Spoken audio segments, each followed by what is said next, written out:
আপনি তো মোটামুটি ভালোই। কি বলতেছেন এগুলা? আরে আমার রুমটার কথা কইতাছি। ও আচ্ছা।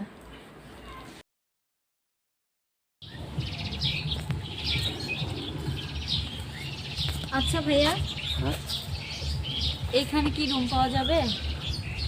রুম ভাড়া লাগবো? হ্যাঁ। ফ্যামিলি না ব্যাচেলার? বেচালা। ব্যাচেলার। জি। থাকবো কে? আমি নিজেই থাকবো। আপনি একাই থাকবেন? হ্যাঁ, আমি একাই থাকবো। আচ্ছা সমস্যা নাই, দেওয়া যাইবো, রুম দেওয়া যাইবো। রুম দেওয়া যাবে? হ্যাঁ দেওয়া যাইবো।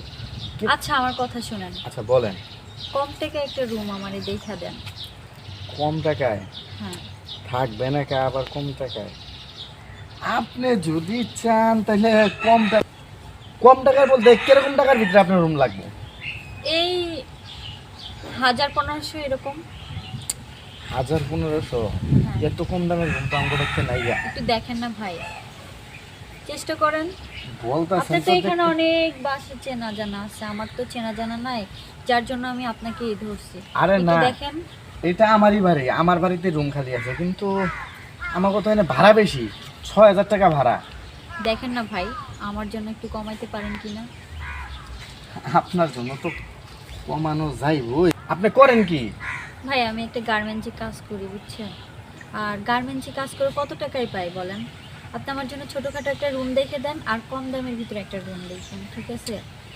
ফালাইলেন তো বড় টেনশনে। ভাই আচ্ছা। দেখেন, আমার জন্য একটু উপকার করেন। শুনেন, ব্যবস্থা একটা করবা ভাই। রুম ভাড়া হয়তো বা 1500 না 500 টাকা বাড়তে পারে, আমি একটু স্যাক্রিফাইস করতে পারি। আপনি যদি মাইনা নেন ঠিক আছে, আমার কাছে একটা রাস্তা আছে, কি রাস্তা বলেন? একটা সুবিধা আছে। আপনি আমারে দেখবেন, আমি আপনারে দেখবো, আপনার বাড়ির সব রকম সুবিধা আমি দিব, ঠিক আছে? আপনারে আমি দেখবো মানে এটা কোন ধরনের কথা ভাইয়া? এটা কি? আমার বাসায় থাকবেন, আমার বাসায় থাকবেন না, আমি যদি রুম দেই আপনার সব রকম সমস্যা আমি দেখবো, ঠিক আছে? কিন্তু এর একটা কারণ আছে। কি কারণ বলেন? চলেন আগে আপনার রুম দেখাই। আচ্ছা ঠিক আছে, চলেন। আচ্ছা আসেন।